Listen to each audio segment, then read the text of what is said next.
So it's April the 12th, 2023, 6:30 PM. I'll call the Town of Barnstable Shellfish Committee meeting to order. Let's see. Please note that tonight's meeting is recorded and broadcast on Channel 18, and in accordance with Mass General Law, Chapter 30A, Section 20, I must inquire whether anyone is taping this meeting and to please make their presence known. Besides you, anybody else? Oh, okay. I'll start. We'll get into doing roll call of committee members. Start with you, please. Doug Crook. Stuart Rapp. Jacob Angelo. Patricia Farina. Bill Chiricon. Al Serpent. Awesome, thank you. People from the public are signing in, I understand, right? Cool. First order of business is to approve the minutes from the March 8th, 2023 meeting. Everybody has a copy. I'll entertain a motion I'll make the motion. to approve them as presented. Yes. Been moved. Second that motion. Okay, moved and seconded. Any discussion about the minutes? Hearing none. All those in favor of approving the motion signify by saying aye. Aye. Any opposed? Great, thank you. Chairman's comments, I'll save till we talk about the subcommittee. That's not gonna happen. Natural resources. Yes, Amy Croto, Shellfish Constable, Senior Natural Resource Officer. Today, we're having some technical issues with the computer, but I did print a couple of things. May 1st brings along with it a lot of water quality closures. So I have here a map of 3 bays closing North Bay, Marston's Mills River, effective May 1st, if you want to pass that around. Sure thing. This is what the May 1st closure of North Bay looks like. May 1st closure of Katuitt Bay. Alright. We have our May 1st closing in Barnstable Harbor, which is just Mill Creek as the recreational area shut down, effective April 1st. This is a blow up of the Mill Creek closure effective May 1st. East Bay also closes May 1st. This is a blow up of what that looks like. And our first mooring area closure of the year. You serious? Yep. In Hyannis. So that means Hyannis Port that, Yacht Club, because they put all their boats in very early. okay. And so probably sometime between May 15th and June 10th, as that seems to be the timing for the other mooring area closures in Hyannis, Katuitt Bay, and in West Bay. We have Centerville River Relay schedule. We're conducting the relays. They're open to everyone in the public at this point. It's not just restricted to wild harvesters this year. May 3rd, May 4th, May 11th, and May 12th. If you want to pass these around, anyone who doesn't have a copy can take one. Once you're out of them, they are posted on the Town of Barnstable Shellfishing webpage, so you can get a copy of it there. If you're interested in participating, you need to reach out to shellfish biologist Liz Lewis, because you have to file tax forms in order for us to legally pay you. So getting that done sooner than later helps you get paid at the end of the relays more quickly. Permit sales year to date. In March, we had 789 resident permits sold by the time we had our meeting on, I think it was the 8th. As of yesterday, it was 908 resident, 257 non-resident last month, up to 321 this month, 616 resident senior last month, up to 701 resident senior this month, up from 23 to 26 non-resident veteran, and up from 55 to 63 non-veteran seniors. Totals last month, 1,740 permits. Year-to-date totals this month, 2019. Difference in money from last month, $75,837 to this month, $92,119. If you could kindly pass that down. And as requested, oyster season recreational harvest numbers by location. In Barnstable Harbor, and this is in total pecks, although the, limit each week was a half a peck. A total of 2,144.53 pecks of oysters were harvested out of Barnstable Harbor, 1,062.5 out of Bay Street, 74.78 out of Bridge Street, and quahogs out of Barnstable Harbor during oyster season, 953.42, 284.89 out of Bay Street, and 21.47 out of Bridge Street. Cool. I got notification that if the committee has any interest, you can go back to Zoom through March 31st, 2025, if that's something that you want to entertain. I'm just mentioning it. I know it wasn't generally what the committee wanted, but if that for some reason changes, you do have that option because they're approved for Zoom meetings for these types of endeavors through the end of March 2025. And in addition, I got notification from Cynthia Lovell that now that Tyler Hagenstein is no longer on the committee, Paul Hendricks has applied to take his place. He's present here this evening. His meeting with the appointments committee was ended in a favorable vote, and so he will go for his first reading April 22nd, a second reading on May 4th in front of town council, and if both of those go favorably, he'll be mailed a letter on May 5th that he'll need to take to the clerk's office to be sworn in, but could be a new seat on the committee for the May meeting. The second meeting in May, correct? By that? The next meeting, the second Yeah. Wednesday, yeah. Okay, Yeah. great. And What position? he would be replacing Tyler. Which was commercial? Wild Harvester? Wild Harvester. Mm-hmm. I believe, right? Yeah, Wild She Harvester. mentioned another position that was going to, but she really didn't understand it, what it actually was. I don't know if it's open position or something. Okay, She really didn't understand what it was. but the appointments committee was cool. So, all Yeah, right, there we go. So, and then that, So Tyler was a wild harvester. yeah, so you would be a Wild Harvester Yeah. then. You'd be taking that seat. Is that an adjective? Well, He is He actively. was representing wild harvesters, like you said. Yeah. Anyone have any questions with the information I provided to you on a bunch of pieces of paper? awesome, yeah. Anybody from the committee?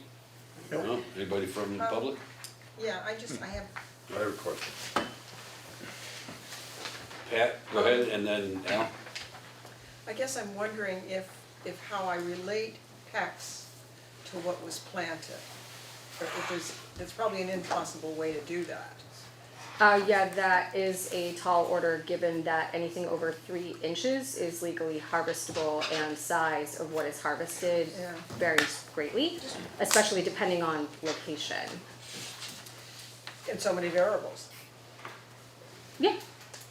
Yeah, so it would be hard to say. I mean, you could try to come up with some standardized number of of an oyster that ranges in size from 3 to 5 inches. How many can you jam into a half a peck? But that also largely depends on the individual jamming them in there, because some people will take just as long as it did to harvest the half peck to make a half, like 3/4 of a peck fit into a half peck. So it really, there's a lot of variables that go into that. It's kind of like when you look at pecks of quahogs, it's not, were they little necks, were they cherry stones, were they chowders, and then the number of animals varies greatly from one 10-quart basket to the next.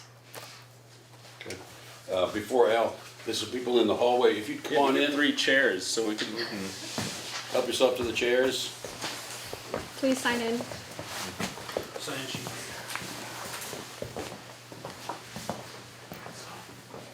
Al, what's your question? Actually, related, basically the same question. How many oysters in a peck? I think you should do some, next year, do some counts on you know, so many pecks a day or a week or whatever, and get an average, so we get some kind of an answer, because it's, you know, what is the answer? There's So gotta be an answer.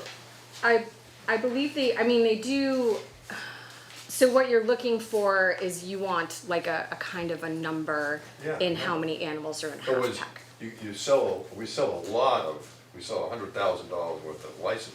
Mm-hmm. You know, what do they get for $100,000? Well, I mean, you're also only looking at a snapshot in time. Oyster season ranges from about 4 to 6 months of the year. No, I know, I'm saying that, in other words, I'm looking at it from a perspective of, you sell $100,000 worth of licenses per year. My question is, how many oysters do they harvest for that $100,000 that they paid? But that $100,000 isn't just on oysters planted. That $100,000 is for staff, it's for gear, it No, is for purchase of That's cohogs. not the question. It's a simple question. They spend $100,000, they, meaning the public, spends $100,000 on licenses, or whatever the number is. I'm just wondering, how many oysters do they get for their $100,000? But your assumption is that all of that $100,000 is strictly spent on oysters, which I'm telling you it is not. In other words, they have. So you're saying like how much of that $100,000 goes to No. oysters? In other words, they write a check for whatever. So they have the right to get a peck of oysters once a week or twice a week? You have a right, depending on location, to get a half a basket of oysters a week or a full pack of oysters a week, sometimes at some locations. So you take all of those, in other words, all those pecks that were sold, that were harvested, because we have that number. I'm sure you have that number someplace. She just gave it Just to gave us. it to you. Yeah, he just gave it to us. So, you know, how many oysters do they get for the money? Their money, not where the money went. Doesn't make any difference where the money went. I guess my confusion is that you're saying like for that $100,000 that we get in recreational permit sales, what are they getting in that of oysters specifically? You wanna add to Oysters this, and Jay? clams. Because you can't say that all of that $100,000 It's- is strictly for oysters, Yeah. because it's not.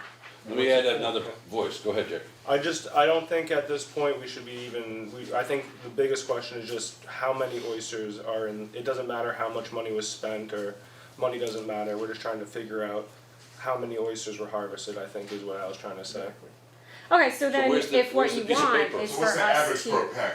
Yeah. Whole pack of average oysters. per half you pack. guys could, Whatever their limit is. I'm Right, busy okay. checking So baskets, we'll maybe probably the have to try to get an forester intern to sit have there people while we're volunteer to checking, count hundreds of participants people in or any given tide to participants count to get a that number. while other So people that's are waiting some to sort of leave with their average. catches, One but sure. conversation at We a can time. try to get that for you for next season. So where's the piece of paper that says the number of oysters? Great. How many oysters were harvested? Doesn't say. Barnstable Harbor, 2,144. Bay Street, 1,062. Those are packs. So most people, when they Street, come up to the 74. truck, say, I counted my 48. And sometimes we say, well, that's too much for this half pack. But if you go by that number the general public tends to use as their like target number of animals to jam into a half basket, then you're looking at around 96 oysters per peck. Okay. Does that answer your question? How many pecks do we have? You could call it 100. 100,000? 2,000 in Barnstable? 200,000 oysters. So by 100 in each pack. Gotcha. So that would be that's in an Barnstable Harbor alone, 214,000-ish. And another oysters. 100,000 west and north. Like on the south side of town, yeah, so like, like probably somewhere on the order of, and very basic sort of generalized, dependent on the public counting their own oysters, like 350,000 oysters in a season. I got 328,181. Cool. You all set? Math by committee. With, No, I was pointing to Al, but you have a question? you all set? They asked the same question. Okay. You know, maybe next year, we could do a sampling. You know, enlist the support of the bars folks and do a sampling at, before you know, at the, Let people leave. yeah. So like say we check somebody's Volunteer. basket, say it's And then okay, we- hand we it off take- to a we- volunteer we and then you count 'em. count them and then you give them back Sure, to them because and you there's record that. formulas out there that, you know, or you can use Yeah. to do that kind of thing. If there are people that are willing to do that, that, then yeah. absolutely that's something that we can Yeah. do. We can see, we'll take that forward, see if we can get any reaction out of Bars? bars. It's a winter project, so, you know, it's more of a quiet season for them, us. And, So it's not a maybe bad return. we could find out a little bit more in those figures, Okay. which would be actually not a bad idea, because that helps to validate spending and bucks, and that can push forward in reports on that. Says, this is what the public is actually, we consider getting, and that's a benefit to everybody. Because we know we're raising a lot of shellfish, you're raising them, and that just will support that cost Yeah. to the town. There's So, also too the fact that, you know, in any given tide, depending on how many staff we have on, you're not checking 100% of the people that are getting their baskets of oysters, so there's that. But I don't that's- know what percentage of people we're missing. We're hopeful that during the summer months, when there are people, you know, shellfishing in every nook and cranny of this town, that we're getting around 65 to 75% of the people that are out there on any given tide. It's a bit more managed during oyster season, and that there's only so many places to get them. So as long as we don't have people on vacation or out sick or whatever, we're usually around. So those numbers I'm sure are higher, but we're still not checking 100% of the people. So But there's it that. is a sampling, Yeah. which is all those figures are. This is a sampling on any given day. These are the busier days, these are the, you know, that kind of thing. Weather has to be listed into that. Yeah. Time of day, there's some, that, you know, it's, yeah. Let's see where we can go with that. We'll look Okay. into it, we'll look, no promises, we'll look into it and see if any, you know. Any other questions for, yes? Have you guys gotten any quotes for seed? I mean, I don't know if that's something you can discuss, but. No, same- I reached out to a Same couple- deal, loss of budget for that, or? No, the bid forms were sent out Oh, yeah, to no, everyone. I'm We just just wondering didn't if get it's any nothing. responses. We've had one person who started grading just today that said that they'll probably be able to provide product, and one other person who said that they would discuss it internally and get back to us. Okay. So it's not for lack of trying. Yeah. Oh, and then Tyler had stuff set aside for us, but it died. So he can't. But he tried. Cool. Any other questions? Randy? I have a question. You talked about Zoom. What's the deal with Zoom? If the committee wants to go Zoom, Yeah, it's just, I just got an email from management that said FYI, in case Shellfish or Sandy Neck boards want to go back to Zoom, the final compromise bill was enacted by the House and Senate on March 23rd. The new law extends to pandemic-related authorizations that were set to expire on March 31st and April 1st, thereby allowing remote and hybrid meeting options for public bodies through March 31st, 2025, so another 2 years, essentially. And then after that, it's mandatory in person. we'll see. I mean, I have no idea what 2 years from now is gonna hold, but for right now, I know for the next 2 years, you have that option. It might be something that could be beneficial to this particular committee in winter months, when there are potentially less people physically around. But, you know, that's completely, that is your decision as a committee. So, yeah, okay. I wonder if maybe it would be like a hybrid all year would be a possibility too, because in the summertime, like the DJ and myself are on the water a lot, and sometimes have to make a compromise whether we're like making it to the meeting in time or making it in our truck on our phone or something like that. Yeah, and Paul too. Not to work Yeah. till dark in the summertime. Yeah, Corey. I mean, yeah. I can ask the question again. I know last time that question was brought up before you guys decided to go back meeting in person. Hybrid was still not an option, but I can certainly ask again and get back at you next month with that. Okay. Do you wanna say something to that hybrid? Okay. Yeah, go ahead. I know the Conservation Commission has been told that hybrid is not an option for them. And they're in person. Yes. For right now. No, Yeah. they just had their last in-person meeting, they're going back to Zoom. If they could meet in Zoom forever, they would do it. Oh, okay. It's unfortunate, but that's the way they are. Appreciate that. So, any other questions for Amy?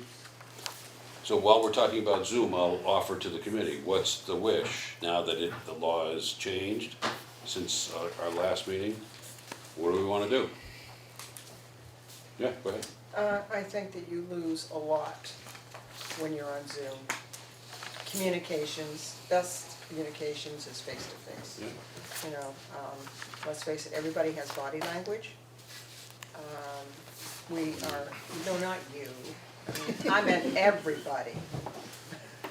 But, yeah, I think face to face, and I look at the crowd we've got tonight, and they need to be here too.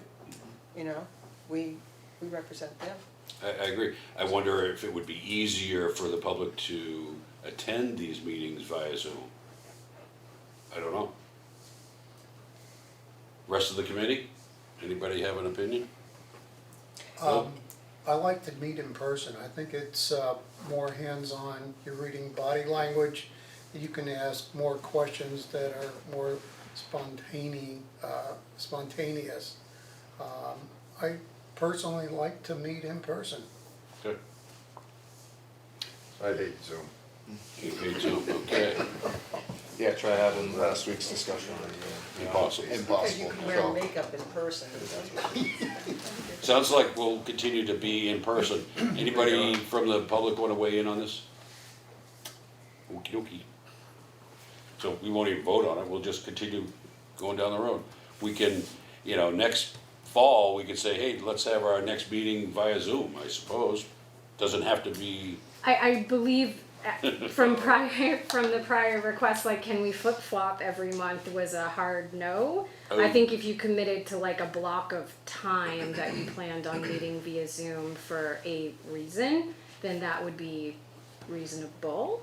But yeah, I don't think they're going to be in favor of having like 1 month via Zoom, next month in person. That was not favorably looked upon when we asked that question last time. so it could be a winter month thing. It could be, yeah. Yeah. Is Bob Lancaster still a member of this committee? Yeah, Okay. he's in his lanai, I'm sure. With his flamingo. Right. Did she say he's into lot? All right. I don't think he's here yet. He's still in Florida, I Yeah, I believe. think you're right. Yeah. I thought she said he's in denial. Any other questions for Shellfish or for Amy? No? I'll move on to new business. There's none on the agenda. I'll skip to number 6, proposed coastal projects. 134 South Bay Road. I see Arlene Wilson is here. You're representing the applicant. Yes. Please tell us what you want to do. I have one extra set of plans. I didn't realize that things wouldn't be working. Maybe you want to put that on the back table. So this site at 134 South Bay Road already has a pier in place. The pier is kind of a hybrid deal. The about 80 feet or so on the landward end is actually permanent pier. The remainder is seasonal. It's there with that kind of a funky design as the result of an appeal and an agreement amongst the parties that happened, I think, around 2003 or 4. I was not representing the owner then. The guy's name was Ohanian, and it was John Alger that had done that permitting. The current owner has owned the site for about 2.5 years now. He he would like to be able to replace the existing pier with a standard permanent pier design that would have pile bents. The benefit of that, I think, is that we can make those bents a little better than 15 feet apart. Now the single piles with those inverted truss support things are about 10.5 feet apart, and the posts are 8 feet apart. So we believe it actually would be easier to get underneath the structure with a standard design. There won't be any change in the footprint of the pier, no change to the size of the float, except that the way the float is connected to the piles, it has pile supports now, and apparently it stays in the water either all year long or for a very extended time period. Because I know it was in the water at least by March 1st, and I think the aerial photos show it in the water in the wintertime. We would make sure that those piles are set in a way that the float and the ramp will come out in the winter. The place is mapped as a 9 now. It's been mapped as a 9 since at least 2001. We've done bathymetric survey and current shellfish survey. There was a shellfish survey that Tom Marcotti did before the pier went in. His work was done in 1997-ish. And the current shellfish survey is very close in terms of the quahog resource to what he found in 97. The place has a lot of quahog. But we believe that because there isn't much difference in the quahog resource from the time there was no pier to today when there's been a pier there for 17 years with boats, that the pier itself seems not to be having a lot of impact. The one difference between Tom's study of a number of years ago and the current study is that the intertidal area under the permanent section of the pier now has developed a soft shell resource. And so that's beneficial. I know that the area has occasionally been subject to a relay, hasn't been mapped as a relay area for a number of years. And Amy, you probably have better information. It's like just outside the west. Yeah, area. that's what I thought. Yeah. But you know, as I said last night at the Conservation Commission, those of us who are balance challenged hate those single pile piers. They're tippy when you walk on them. There's no way to really make them structurally stable. The current owner has 2 young boys. I think they're 6 and 8 now. He feels that it's probably a little dangerous. They're a little rambunctious. And his parents are around. They're older. They don't like walking on it either. So that's the reason for the request to change it. We told the Conservation Commission last night, if people think that harvesting would be easier if the pier were higher, where it's easy to set it another foot or 1.5 feet higher than it is now. It's 5.5 mean low currently, but there's a vertical concrete seawall there for those of you who are familiar with the area.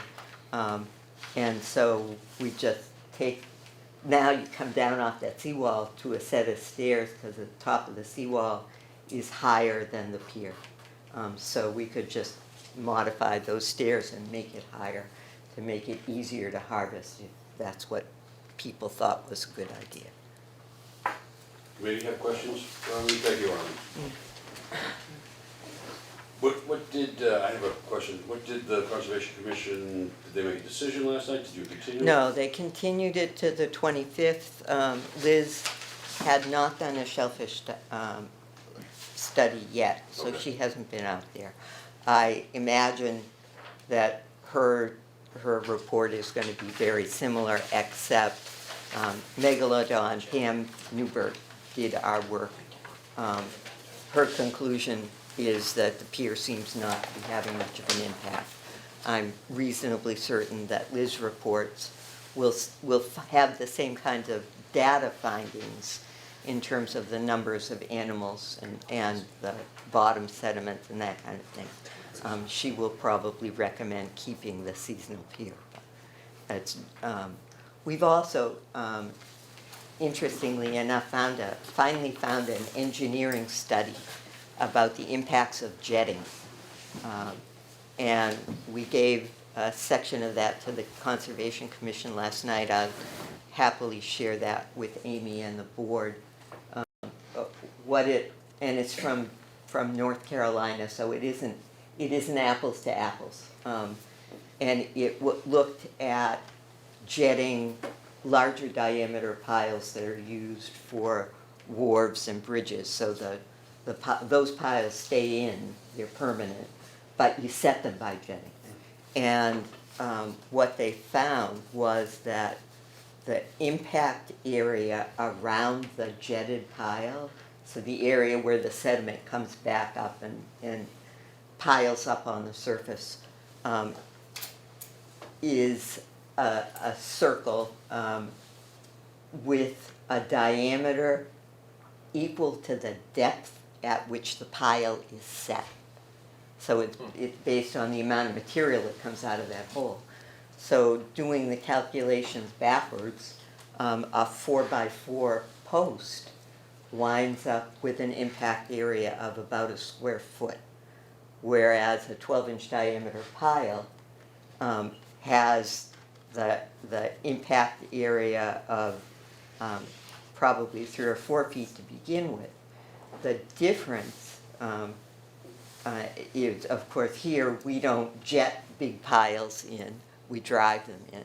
So the impact area for the pile is smaller. But the study also found that in terms of recovery time, the time it takes for the disturbed area to get a new population of benthic organisms and where there's seagrass for the grasses to start growing again, takes between 4 and 9 months depending on current and sediment type.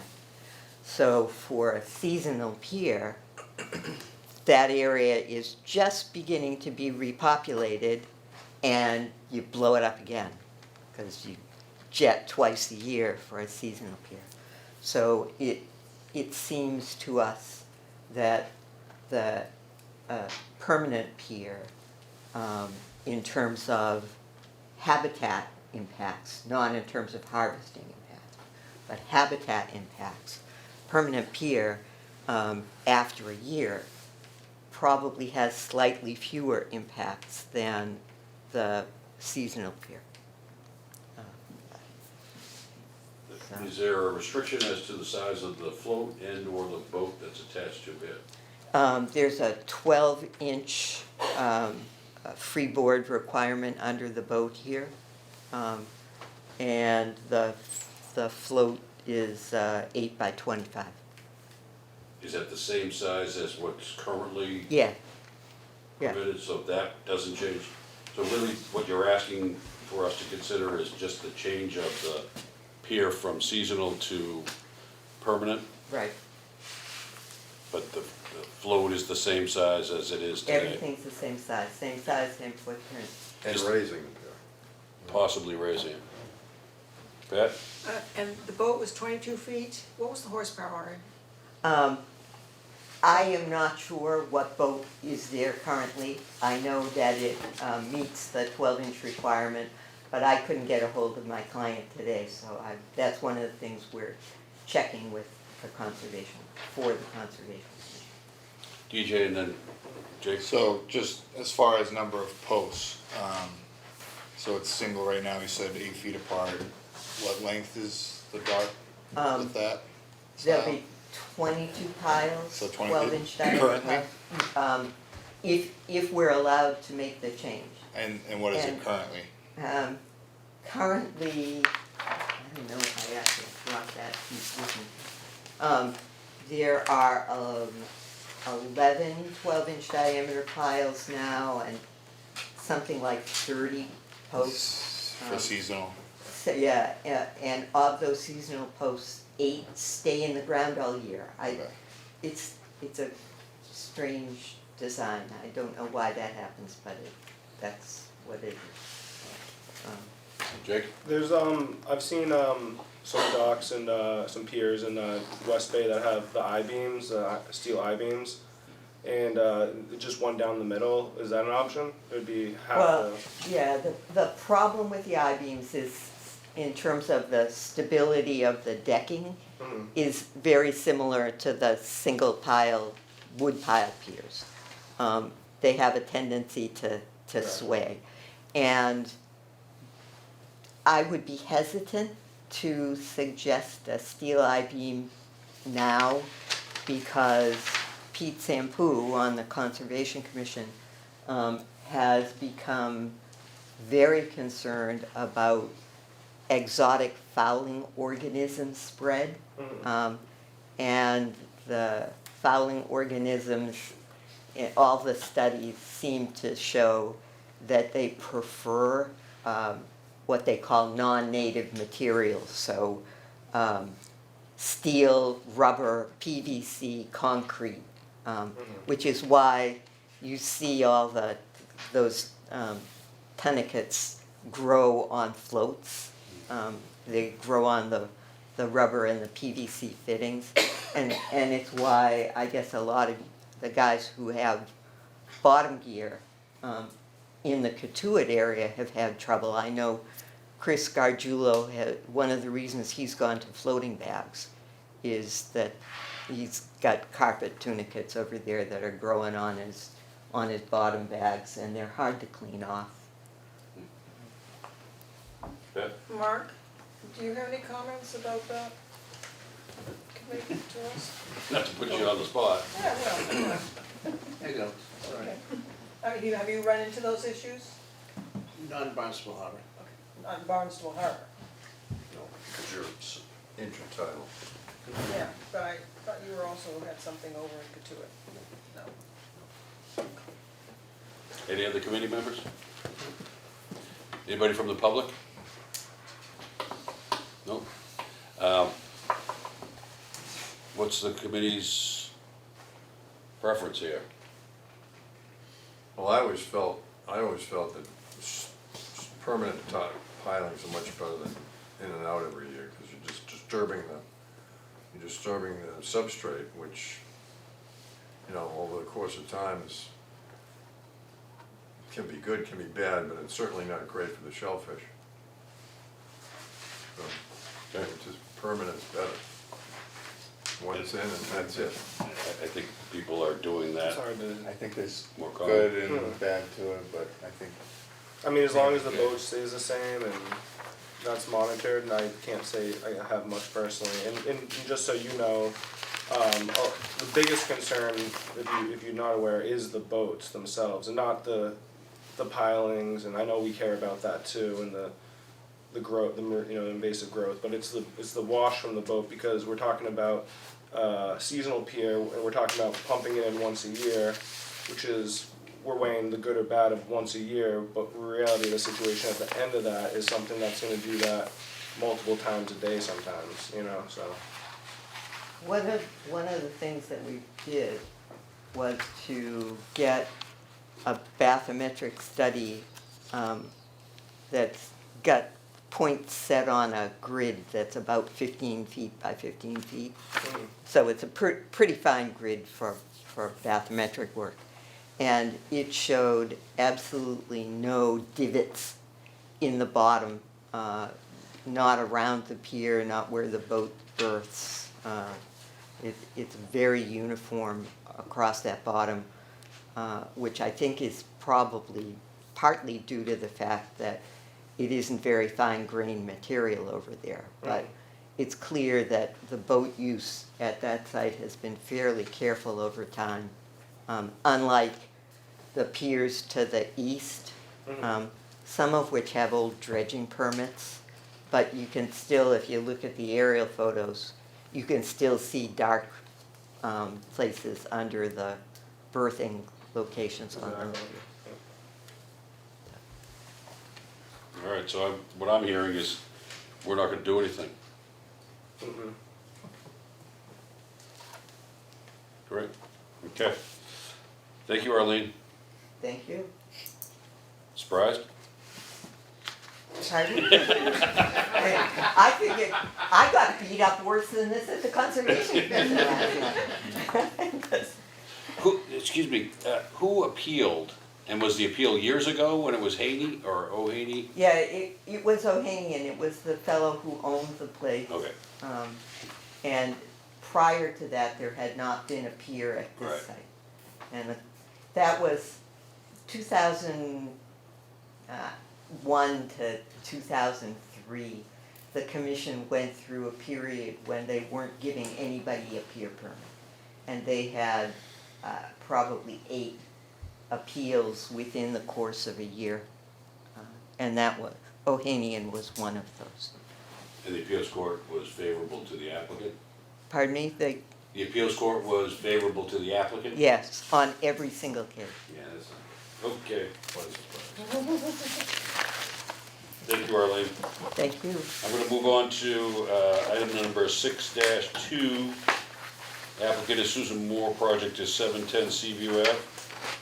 I don't see Chuck here. Modify and expand existing pier and float. Do you have any comments about this? We're looking to extend the pier 8 feet and move it from a seasonal pier to a permanent pier, and it is in the very inner corner of Eel River. Yeah, it's on And the is a inside. shared property between 710 that is a vacant lot and 7 something else, 35 or something like that. So, yeah. Can you harvest Shellfish in there? survey, yeah, That's what I year thought. round, yeah. Dave Ryan's survey showed there is one typo in his survey, and then he found oysters, which he did not find. He found some quahogs and some soft shell clams. It is kind of like mucky, but there are varying, sediment types present within the footprint of the pier itself.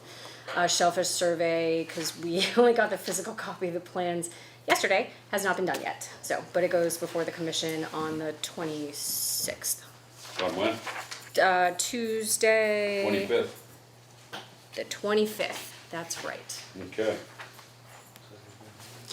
When the shellfish survey is done, I will send it electronically to the committee. My assumption is she'll do it next week. So what's our wish, committee? This is end of Eel River, Yeah, down where you, next to the road. Yes. yeah. It's in, like, it's one of the corner, Yeah. corner It's season. like a Probably trying to just get the more. There's Kind no of comes houses out, and stuff. yeah, Yeah, yep, I know, yeah.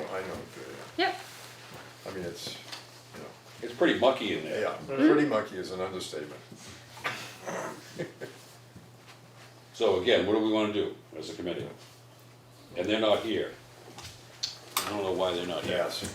Chuck did email and say he did not plan on attending, but if anyone had any questions, to let him know. Would you like me to ask him why he continues to not attend? Yes, From me. please. Okay, anything we wanna do as a committee? No, we're moving on. Okay, next item. Old business, status of Scudder Lane Town Landing. No, it's like basically Nothing, huh? summer, but no spring meeting has happened yet. So sorry. Okay, Something in my throat. next order of business is, old business, 7 dash 2, corporate leasing of agricultural licenses originally brought by a committee, to the committee by Al Supernaut, continued discussion. So I guess that's why everybody's here. I thought it was because of Arlene, but I'm wrong. So, here's what I've learned. My idea of a subcommittee was poo-pooed by the town. They don't wanna see a subcommittee formed, and especially formed with anybody who's got a grant, or anybody who wants to have a grant. And when I say wants to have a grant, they're on the waiting list. So, at this point, I don't know what to do, other than keep it in the committee to be discussed further. I think that's all we can do. So, Amy had her hand up. oh, I didn't see that, I'm sorry. That's okay. Just for clarification purposes, the legal department looked to the document that guides how all parliamentary procedures are handled. And if you were to establish a subcommittee, it would need to be made of committee members only, and people who have a stake in the game, DJ, Al, could not participate because aquaculturists cannot participate in drafting regulations that will directly affect them. So it would effectively mean that the subcommittee could be comprised of potentially Jake, if you went to the State Ethics Commission Attorney of the Day and asked if you could attend because you're on a wait list and could potentially benefit in the future from anything that is determined out of the subcommittee, but would basically be Stuart, Patricia, Bill, and possibly Bob. So it just seemed to make the most sense at the time, if that's what the subcommittee needs to be, to just keep it in the committee as a discussion, but have people who can't participate in the discussion recuse themselves. So you all understand that? If you have a grant, you can't be in the discussion. You At all? can be in the discussion, Just you not in the can't committee. vote, right? I think you need an ethics determination. Mr. Bagley, you did this. I did this and I called the attorney of the day and several years ago.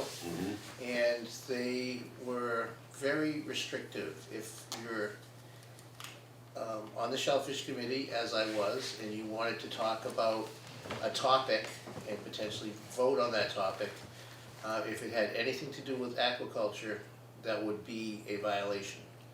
So you can only, not only can you not vote, you can't discuss it. Isn't that wild? Is the opinion I received. Whether I called the next day and would have got a different answer, I don't know, but that's the answer I got.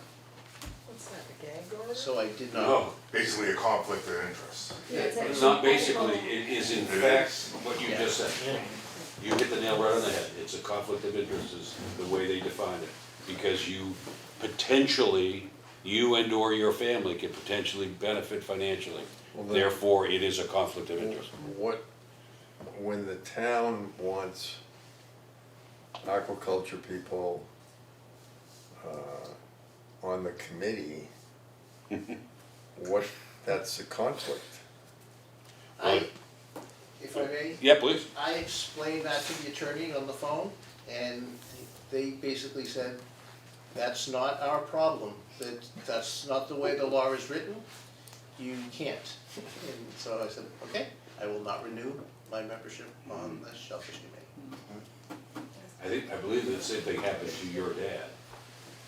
Les Hunla, he did the same thing Mark did. He contacted State Ethics Board. He got the same advice. My And father did too. Your dad did, yeah. And that's why they weren't on the committee any longer, which is sad, but, Pat? So where do they go from here? Can they go before the town council and start discussing this in front of the town council?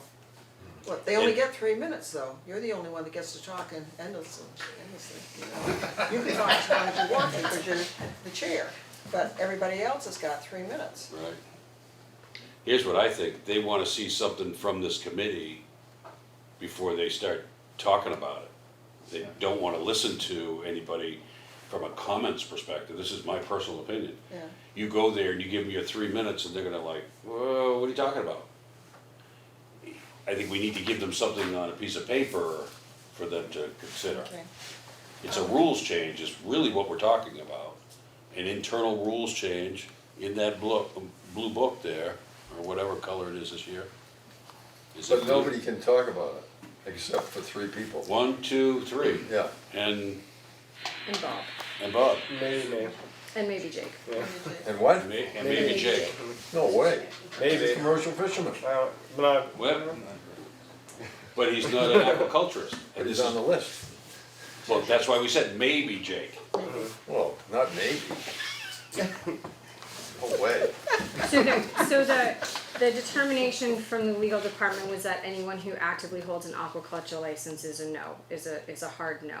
But it may be potentially for Jake to participate on the wait list. An argument could be made that those members, you on the wait list, could have a future financial interest and therefore a conflict. However, a regulatory exemption, depending on their exact role of the committee, therefore we recommend they contact the State Ethics Commission attorney of the day individually.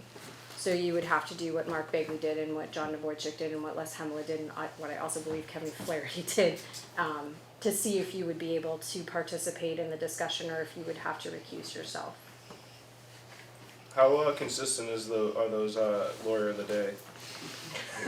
I don't know, I've never had to call I them. suggest they probably, I think so, yeah. They're not, half-baked lawyers. I hope not, you know. I don't think so. At least they weren't in the past. Pandemic has changed a lot of that, but. Yeah. So, I don't know where we go from here, other than I'd suggest you get an opinion, you get an opinion, you get an opinion as to the parameters of your involvement in this process. We wanna talk about changing it. I appreciate the public's involvement because it's important. This is an important issue. Usually there aren't this many people here, and I appreciate the fact that everybody's interested in this. And I hope you don't lose your interest just because we got a bump in the road. But it's gonna have to happen in here, as far as being a committee of the whole, talking about it. Yeah, there was also a mention of, because they're regulatory changes, historically, the proposals are staff driven, not committee member driven, and then reviewed by the committee and the public at large, to which then compromise ensues, and then I typically draft the actual regulatory change that you guys then eventually vote on, that then eventually goes to public hearing. Which is part of the reason in the last meeting that I had mentioned that after reviewing the proposal that was brought forth a number of months ago, although my department is not favorable to the height of the suggestions, there are room for discussions to engage in around regulatory change in the aquaculture industry. So yes, this is a bump in the road, but it is important that we review the aquaculture regulations because they are outdated. They do not necessarily reflect the needs of today's community, but then we also still have to continue to balance that with the fact that this is land in public trust that is privately leased. So, What? land in public trust that is privately leased. DJ, you What do know? we mean public trust? It is public land that you lease for private Public use. Yes, Is it state land or is it town land? it is land of the Commonwealth. Okay. Amy, when you say the height of the proposed changes, what does that mean? Means that my department is not a fan of issuing licenses directly to corporations. While we're not opposed to potentially adding the name of the corporation along with the individual and their position to the license, issuing them directly to a corporation entity is not favorable. And 40 acres To is you, it's not too favorable. much. To the 14 town. acres is too To the much? town. 40 acres, Oh, is that what it says, 40? yeah. I was under the impression it was 14. 40. okay. Yeah, just state your name, okay? Tim Hamill, just a question on disciplinary action, I guess, if the town, if I was a grant holder and I got in trouble, What do you guess- mean by define trouble, please? broke the rules, maybe some reparations were about to happen, something along those lines. You were gonna have to do something to me to either penalize me, or the town, I don't wanna say you, to that nature. How would that go if it was a corporation with multiple spaces all under one, I guess, if there was to be means of revoke or anything like that? Okay, so you're talking about a violation on the grant itself, I got it. How would, That would result in forfeiture or fine, because they're very different things. let's just go with either or, explain either or. I'm just curious, how would that work if it's a corporation. Yeah. it was all one. Can you issue a fine to Cape Cod Oyster, for instance? well, or not do you even, or a have to issue forfeiture, it what would to- they forfeit, I guess? Would They, they, well, so if everything, there's a or- forfeiture, they forfeit their license to operate the farm, and then that farm acreage goes back to the town.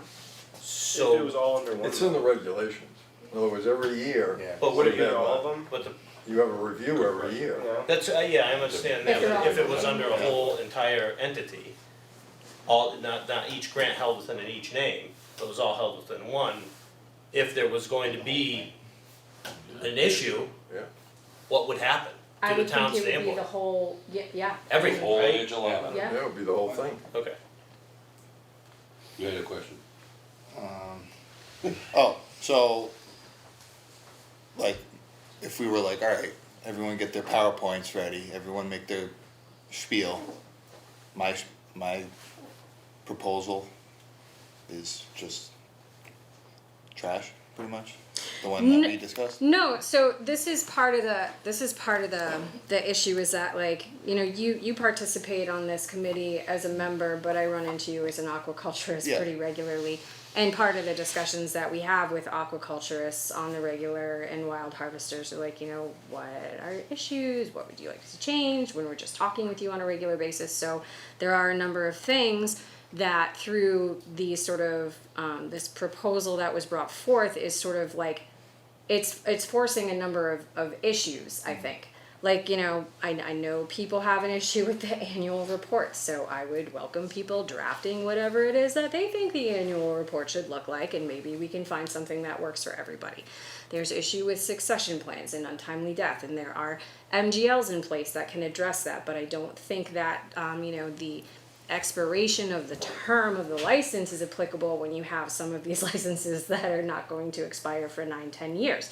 So I think there's room for improvement in our regulations to meet some of the needs of the aquaculturists, but I don't think, you know, it needs to be looked at holistically and not just, you know, the hands of a few. Yeah, cause it would be nice to go like one regulation at a time, but at the same time, regulations are checking other regulations too. Right. So, I don't know what we're supposed to do.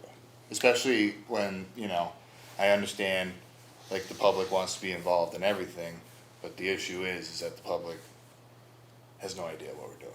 Like, how the operation works, and what we're arguing as far as paperwork goes and that, so I don't know how that's gonna work. Can I make a suggestion? Just one.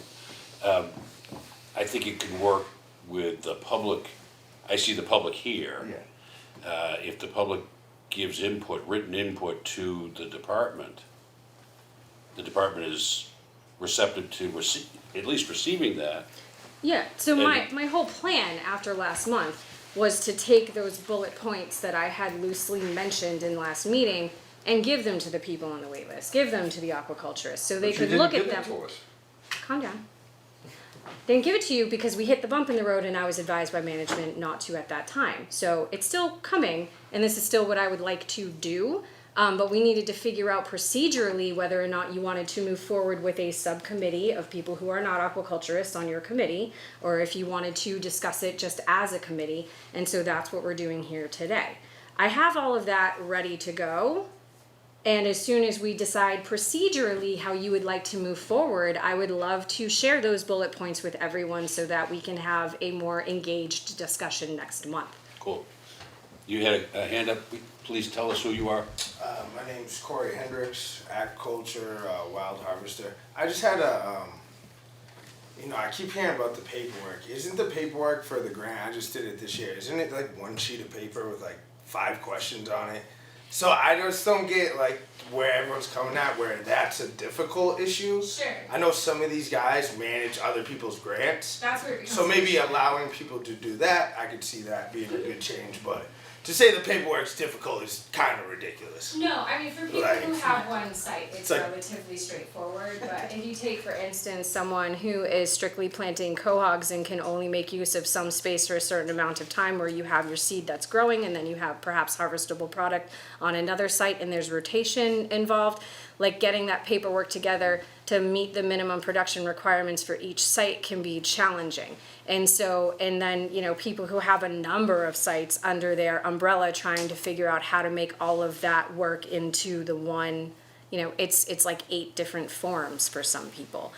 So working on making something that works for those sort of larger businesses is something that can be totally worked on. But for those people who are fine with just filling out the one sheet of paper, we can just have the one sheet of paper still.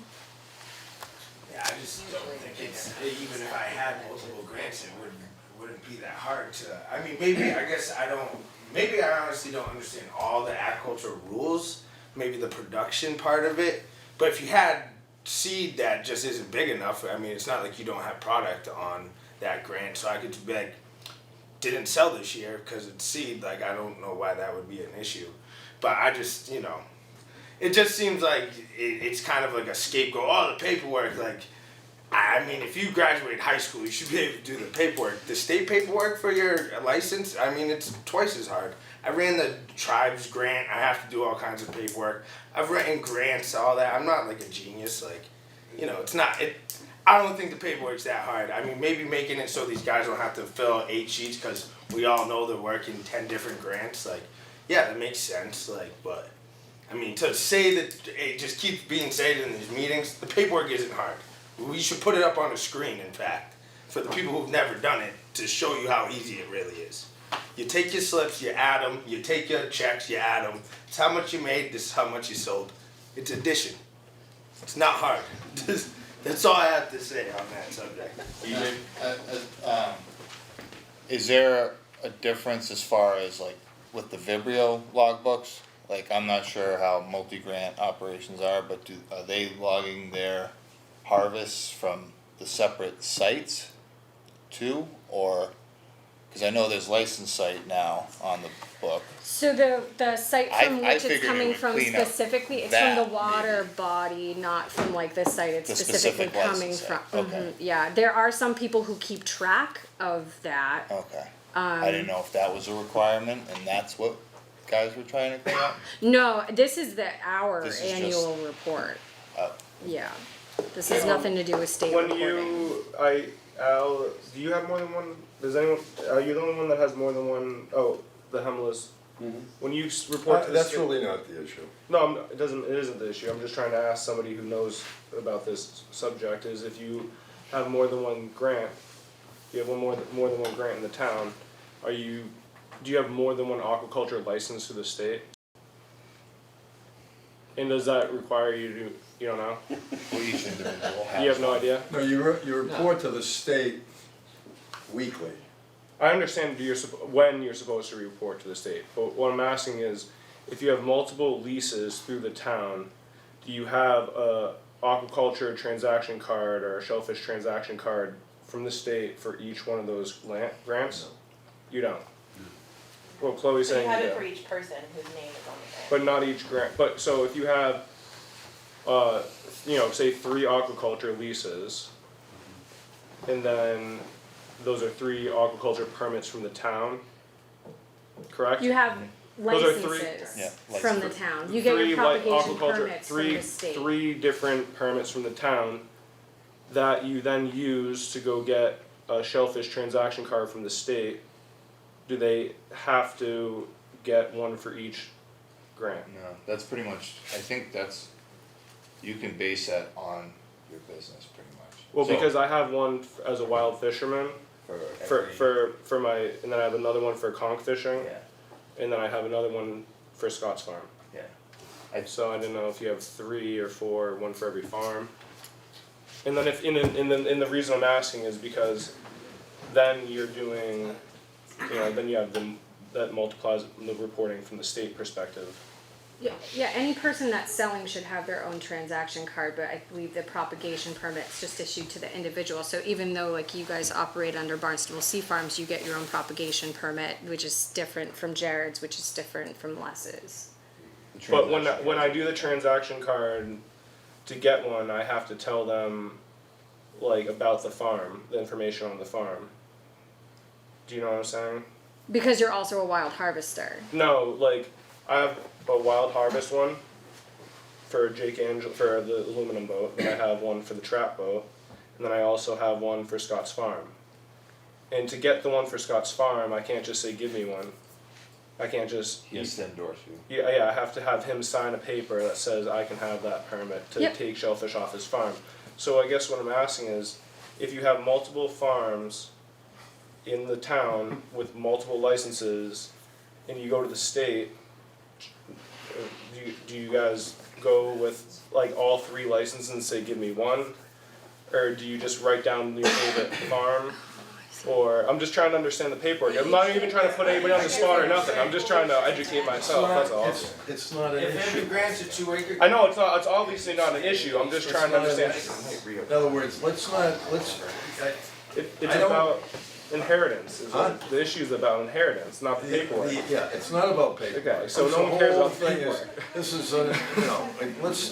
That's not the I would- crux of the proposed changes. I guess. Right, exactly. In other words, I would like to hear, personally, I would like to hear, being on the Shellfish Committee, I would like to hear from people that are here tonight, what, in other words, maybe we can answer the questions, the why, or, how many acres, or this, that, or the other thing. I mean, I'm just trying to, this is about starting a business 40 years ago. Maybe it's gonna work, maybe it isn't gonna work. For 20 years, it didn't work. Al, I'm gonna ask you to Okay. stop. Here's what I'm gonna suggest. I like the idea of taking input, but I think the input needs to come to the town. And it needs to be vetted in the town so that they can come back with their bullet points that are then vetted by us and you. When I say us, I mean the disagree. committee. I disagree. Well, I respect that, but I hear clearly that if you talk about it, that you're in violation of the rules of ethics. Well, If DJ talks about it, it's the same thing. So that's why I had okay, to. what I'm saying is, if they have a question, bring it up to the Shellfish Committee. I don't want it to go into the town and then the town filter it and bring it to us. I'm not interested in that. Well, I'm sorry you're not interested in that, but I think that's the only process that we can follow. Because we need to have the regulations changed properly. We can't just say, okay, let's figure out what we're gonna do and then jam it down the department's throat and say, to hell with the conflict of interest, to hell with the legal department. We just can't do it that way. Mr. Hamel? Just so I fully understand how this would all even remotely work. So he can't talk about it, lots of people can't talk about it, Nobody can. but if he leaves the committee, he can talk about it? But Jake, who's on the waiting list, may or may not be able to talk about it. That's what we understand.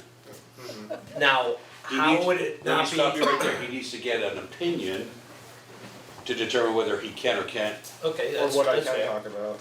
But now, if he leaves the board, Right, now it's not a conflict of interest? correct. I don't agree with that at all. Appreciate that. No, I don't think anyone does. No one does, yeah. Again, just my experience, a number of years ago, I still vividly remember the conversation with the lawyer of the day who happened to be the head of enforcement for the Ethics Commission, so you had to You picked a good one. listen, yeah, you had to listen very carefully.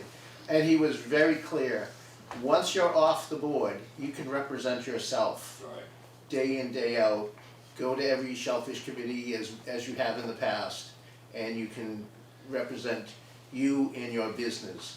and that's not a conflict, is what I was told. So are there resignations tonight? I got mine. You heard him. I resign as of Richard, yes. Richard Haas, 7:39. former member of the Shellfish Committee. The committee, it's the Shellfish Advisory Committee. Advisory being the key word. Yeah. Okay, now you have somebody who wants some regulation changes. So it has to work its way up the pipeline to, I don't know, either the town council or the town manager. I think the town manager is the one that can change these regulations in the end, at the bottom line. But it has to get to him somehow, and I think it has to be between the resource department, natural resource department, this committee, okay, and then they get something together and then they push it up the line. It's an advisory. We have somebody who wants regulation changes. We've worked on it as a committee. We've done the committee work. This is our recommendations, and up it goes to either the town council or the town manager. And they decide whether they're gonna change them or not. They are the ones that have the power. Yeah, but it also has to go to public hearing. Okay, somewhere It goes along the line, there to, you so go. what Here's happens is another- like the another Shellfish step. Committee and the DNR, and I just wanna be very clear in that if anyone sends me a bullet point, I have no intention of filtering your wants and desires for regulatory change. They may be separate from what our wants and desires are for regulatory change. That's inherent in you being aquaculturists and me being a shellfish constable. So, but there is, there's no reason why both can't be presented next month. And there's no reason why compromise cannot be achieved. Once we come to that compromise, whatever it looks like, I draft the actual regulation changes, which are when I show up with all of those beautiful words that have things highlighted in bold and crossed out in green with our regulation changes in there. Shellfish Committee takes the final vote on whether or not they approve of these proposed regulatory changes. If they approve, they go to a public hearing. After the public hearing, well, during the public hearing is when the public has a chance to be heard about their opinions regarding those regulatory changes. So say if you bring something to the table, we arrive at a compromise that you're not pleased with, that would be your opportunity to say in that public hearing, I don't like this regulatory change for ABC reason, this is what I would have preferred. And then that could result in a continuance of a public hearing or in the town manager deciding to adopt what was brought before the public hearing to begin with. At that point, there's a 30-day review period and veto period for the town manager. And after that 30 days, those regulation changes with his signature for approval go to town council review and veto period for 30 days. So there's a lot of time, effort, discussion involved in crafting these changes annually. I just got a question, at a public hearing, then anybody could go and say whatever, whether you're on the Shellfish Committee or not, Oh, yes. at that point, right? So I'm allowed to talk. How long are you allowed to talk? 3 minutes, So, public That's it. hearing, yeah. so the Yeah. next, It's a 3-minute rule. I've never had Amy, anybody do is that there in a- a public hearing before. Is there the list for grant, is that public? The wait list? Yeah, the wait list. Yeah, it's not like listed on the website, but if you were to request it, it is like public information. Are there 2 lists? Yes, there's one for the north East, side of south, town, and north? one for the south side of town, yes. Could I get those lists? Or should I get them, can I come down to the office and get a copy or something? So I'm Wait a not minute, like, Did you resign? the, Not yet. yeah, 7:39, I heard it. I do too. Okay. yes, standard operations now is for a Freedom of Information Act request to be put in for those Oh. types of things that aren't like publicly available on the website, but it's easy enough for me to get you that information. Ooh. You can just go down and talk to Shirley, should she give it to him? Shirley's not in the town clerk's office anymore. Oh. When is the last time you went to the town clerk's It's a office? while. My goodness. So may I suggest, you want I to, just have one question for Amy. Introduce yourself. Jimmy Bright. yeah, Amy, in the current regs,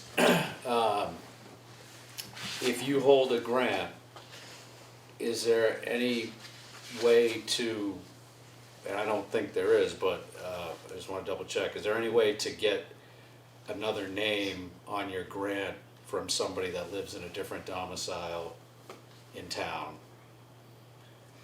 Like Can to you- have two names Yes. on the license? No. No. It's issued to just one individual. you can pass it through your will. Like what they do in Wellfleet. No, I understand that.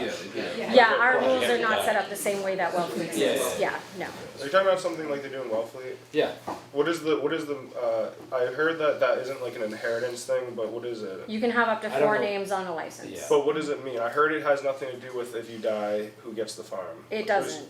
I don't really understand Okay. how it works. Okay, but yeah, multiple people can be on, can yeah, lay think claim to a 3, grant. yeah. If you wanted clarification on that, you should reach out to Nancy Chivetta, who's the Shellfish Constable in Wellfleet. Ooh, you said that.